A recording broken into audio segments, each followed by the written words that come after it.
The tall elephant grass stretched 7 feet high across the river valley in eastern Myanmar. It swayed with the morning breeze like waves on a green and golden sea. The thick blades could hide a person completely, and the rolling ground could conceal whole groups of soldiers if they understood the terrain. Staff Sergeant Stella Rivera had been lying perfectly still in that grass for 6 hours. Her camouflage suit blended seamlessly with the plants around her, and she breathed so carefully that not even a single blade moved. She was 30 years old, fit and compact at 5'7", with black hair hidden beneath camo netting and dark eyes that could spot movement at incredible distances. Her M110 semi-automatic sniper rifle rested beside her. Most regular snipers never got to handle this weapon, let alone become experts with it.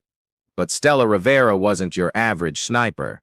200 meters ahead, a SEAL team moved through a dried creek bed. They were running what was supposed to be a simple reconnaissance patrol through militant-controlled jungle territory.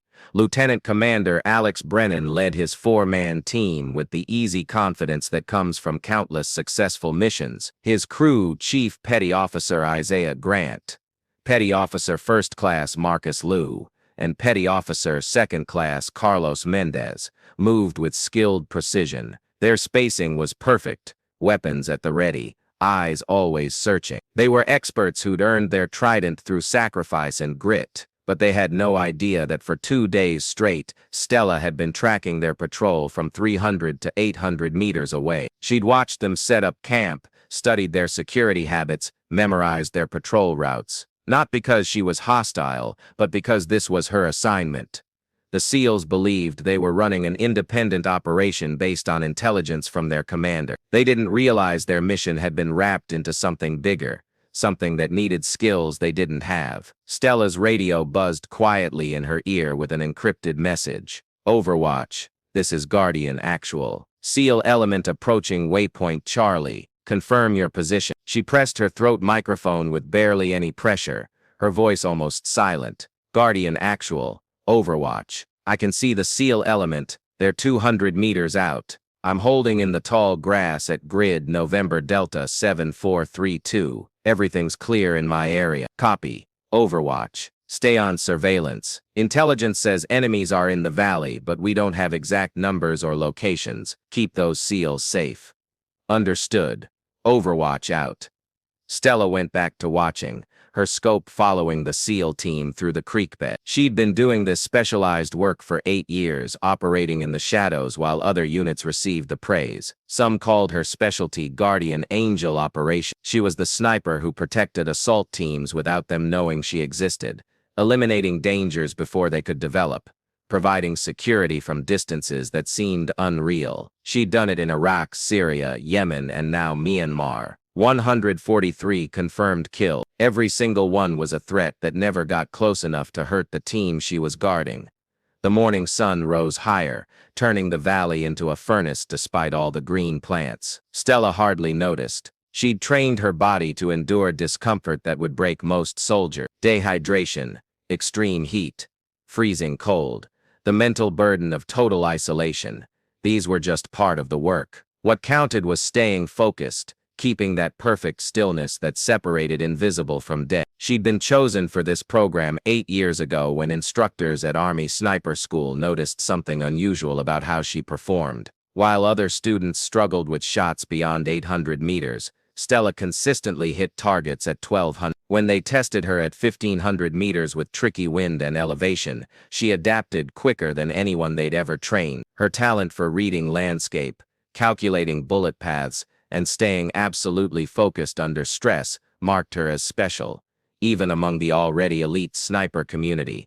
But the shooting wasn't the only reason she was perfect for Guardian operations. It was how her mind worked. Most people couldn't handle the isolation, the days or weeks of working completely alone in enemy territory with zero backup, knowing that if things went bad, nobody was coming to rescue you. Stella loved that environment. She'd grown up in rural Montana, daughter of a hunting guide who taught her to track elk through mountains and make clean kills at extreme distances. Being alone didn't scare her. It brought her peace. The military realized they had someone unique and built an entire operational system around what she could do. They gave her the finest training available, access to advanced equipment, and freedom to work with little supervision. In return, she'd spent 8 years protecting American fighters who never knew she was there. At 10:47, everything changed. Brennan's team had entered a natural choke point where the creek bed squeezed between two rocky hills covered in thick jungle plant. Good protection from direct gunfire,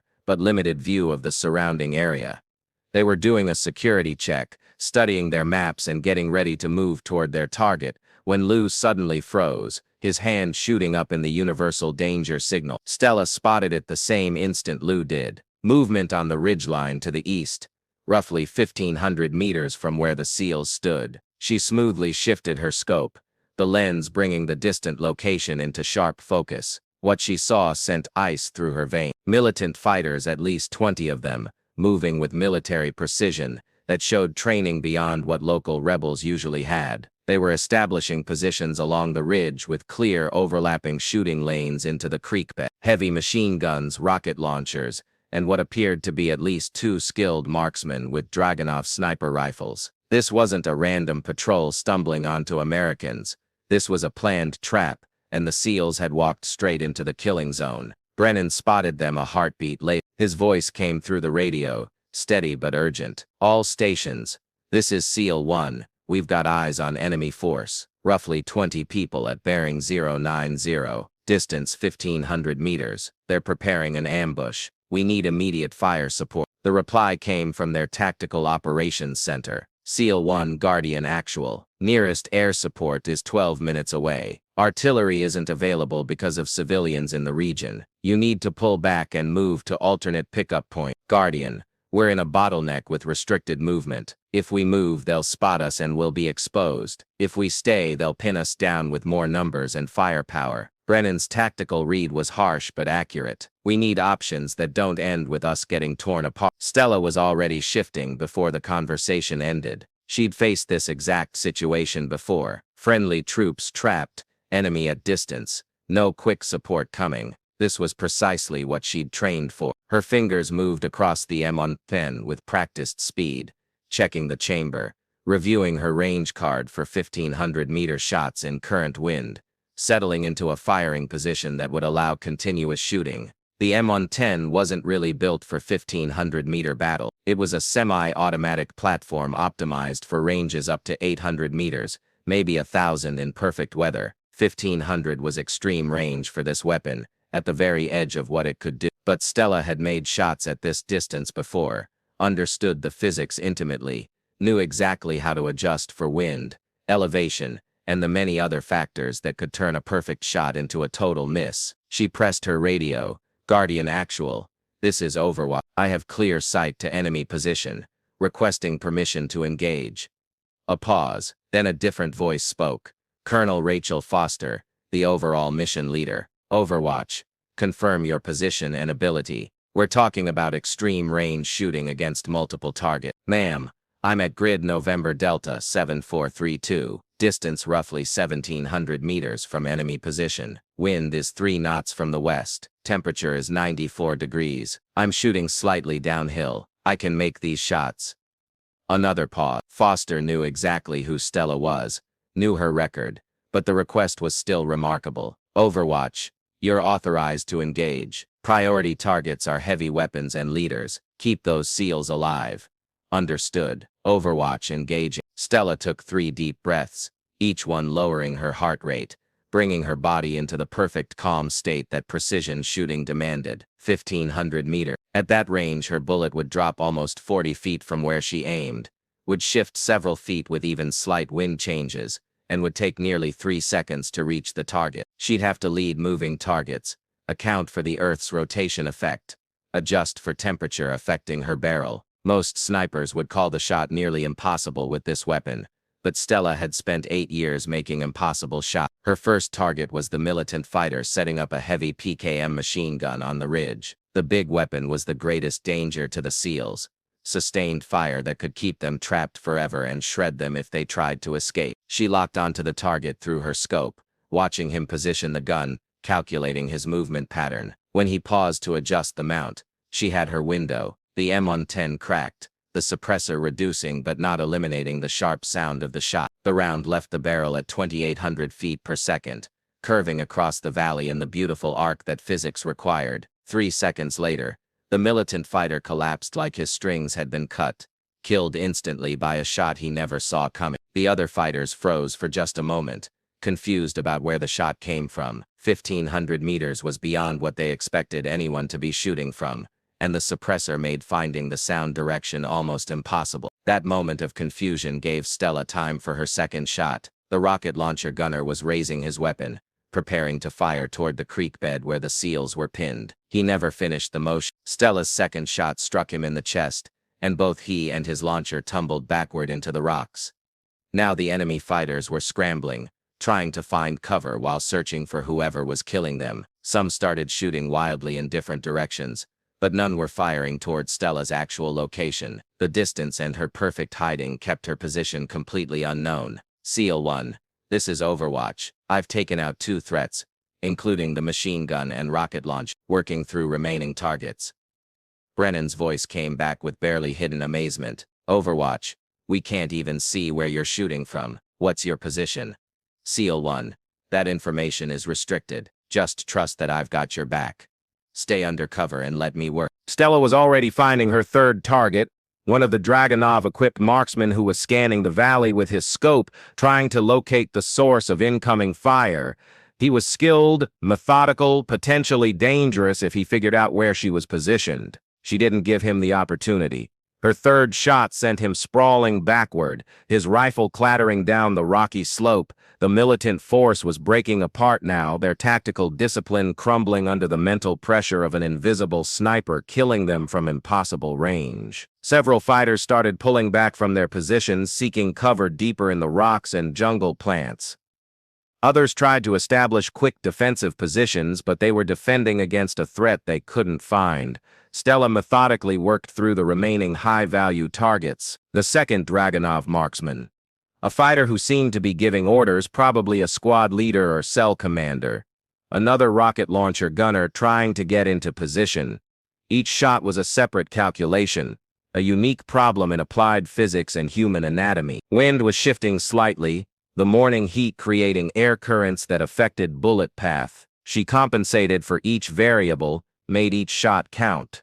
Her breathing remained perfectly controlled between shots. Breathe in slowly, breathe out gradually. Find that natural pause between breaths where her body was completely still. In that moment of absolute stillness, she'd squeeze the trigger with pressure so gradual the rifle's discharge almost surprised her. Then she'd maintain her follow-through, watching the bullets trace through her scope, confirming impact, already calculating the next shot before the current target hit the ground. After 15 minutes of continuous shooting, the enemy force had collapsed. 8 fighters were down, confirmed dead or badly wounded. The rest had pulled back into the rocks and thick jungle, effectively neutralized as a danger. The ambush that should have wiped out the SEAL team had been systematically destroyed by a single shooter working at extreme range. SEAL 1, this is Overwatch. Enemy force has pulled back. You're clear to move to your alternate pickup point. I'll keep watching during your movement. Brennan's response came after a long pause. Overwatch, I've been doing this work for 12 years and I've never seen shooting like that. Who the hell are you? Stella allowed herself the smallest smile. Someone who's very good at their job, SEAL 1. Now move your team before they regroup. The SEALs moved from the creek bed with textbook efficiency, advancing in stages while keeping security. Stella tracked them through her scope, watching the surrounding area for any sign of renewed enemy activity. She'd stay in position for at least another hour, making sure they reached safe pickup before she moved. But the militants weren't done. At 11:34, Stella spotted movement to the south. A separate enemy group, at least a dozen fighters moving to block the SEALs' escape route. They were using terrain smartly, staying in dead ground where the SEALs couldn't spot them. But from Stella's elevated position 1,700 meters away, they were completely visible.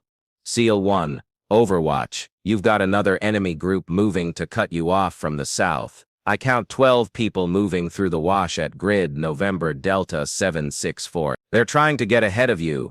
Grant's voice came through this time. Overwatch, we don't have a good angle on that location. Can you engage?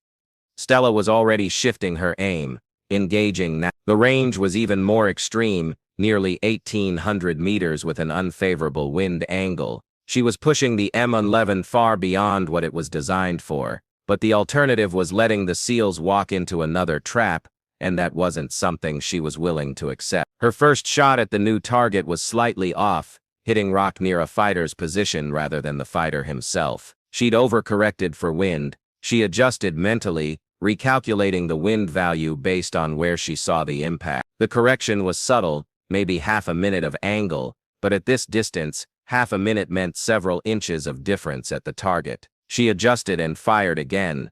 This time, the round found its mark, dropping the lead fighter in the enemy column. The rest of the enemy group scattered, hunting for cover, but they were in open ground with limited options, and Stella had a clear field of fire. She worked through them with mechanical precision. Find target, calculate, breathe, squeeze. Each shot was a problem solved, a threat removed. The semi-automatic capability of the M1 let her maintain steady pressure, firing roughly every 12 seconds, as she reacquired targets and adjusted for changing conditions.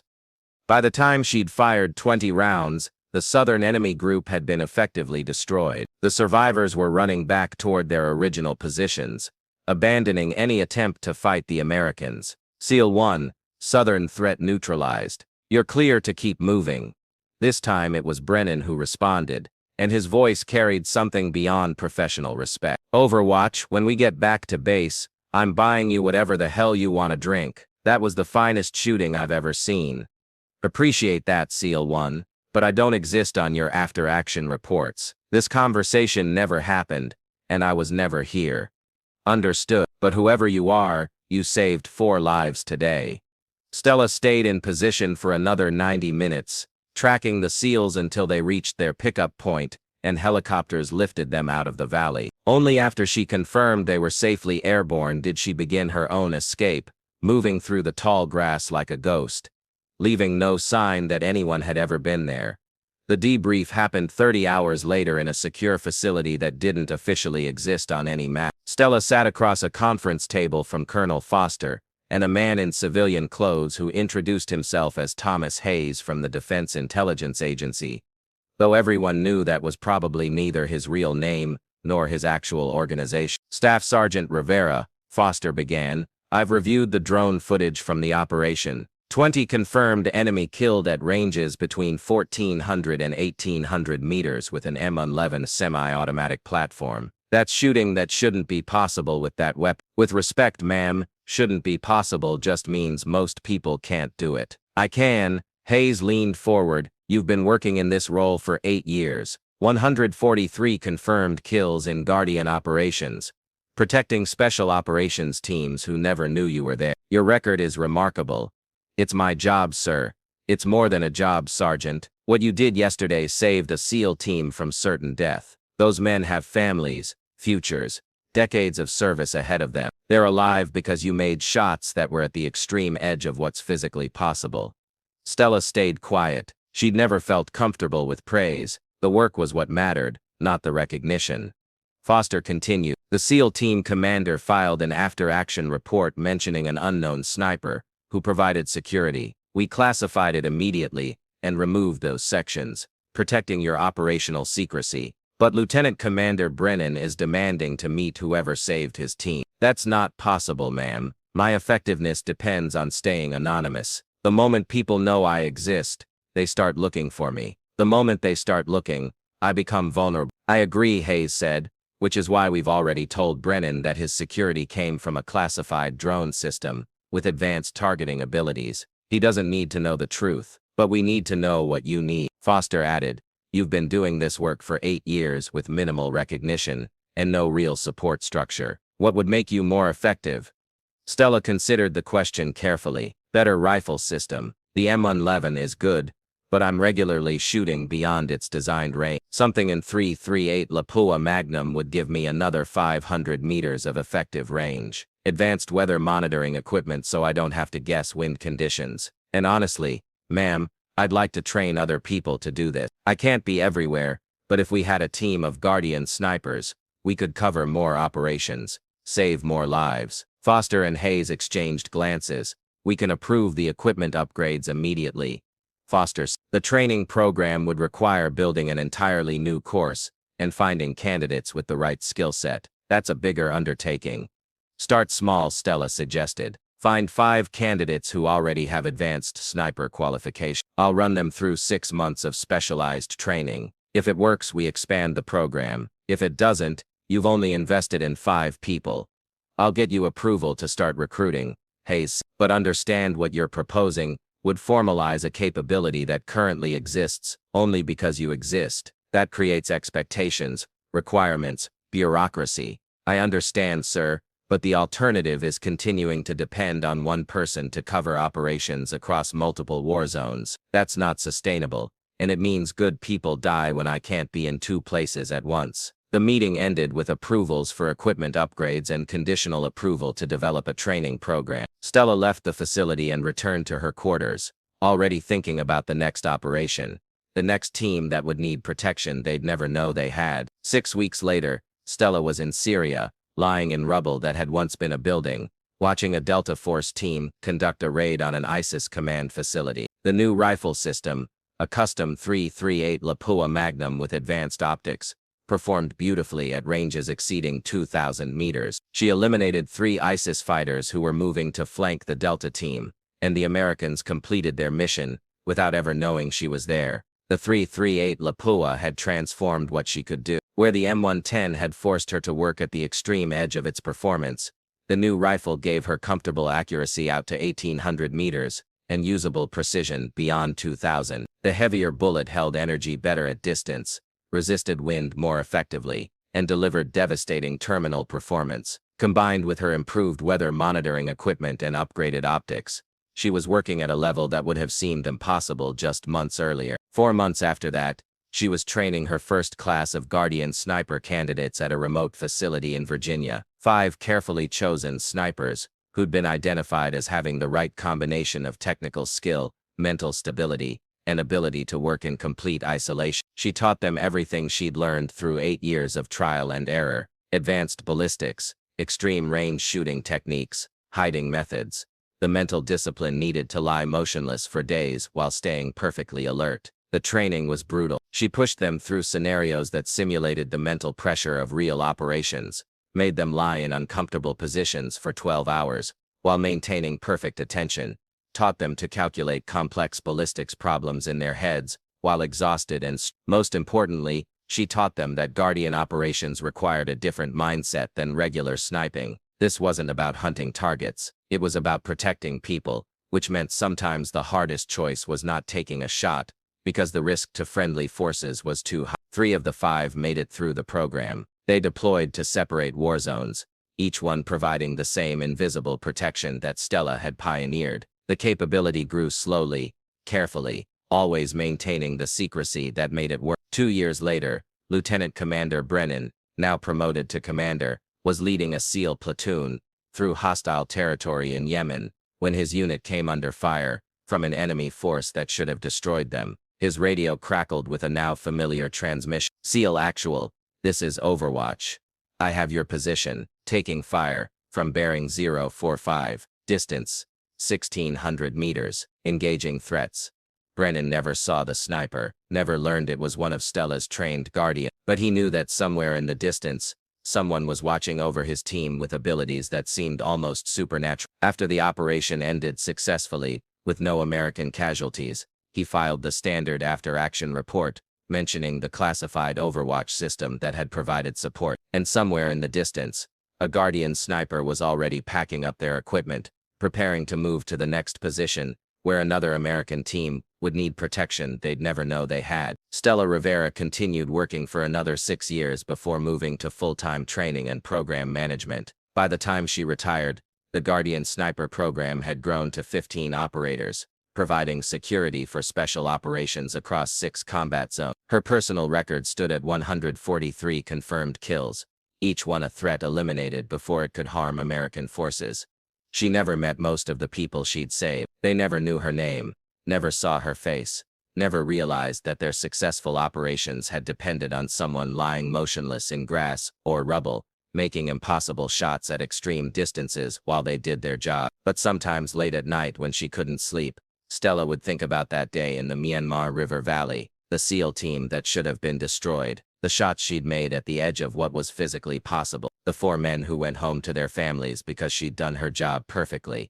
She'd remember Brennan's voice on the radio, the mix of disbelief and gratitude. She'd remember the feeling of the M110 pushing against her shoulder with each shot, the 3-second delay before impact, the satisfaction of watching threats disappear before they could harm the people she was protecting. She'd remember the heat of the tropical sun, the smell of the grass, the absolute focus required to make those shots, and she'd remember why she'd spent 8 years lying in tall grass making shots nobody thought were possible, protecting people who'd never know she existed. Because in the end, the work was what mattered, not the recognition, not the glory, just the knowledge that somewhere American warriors were coming home alive because she'd been there, unseen but always watching, ready to rise from the grass when they needed her most. Years later, when Stella was asked to speak at a closed-door session for senior military leadership about the Guardian Sniper program, she kept her remarks brief. "The operators we protect are the tip of the spear," she said quietly. "They get the dangerous missions,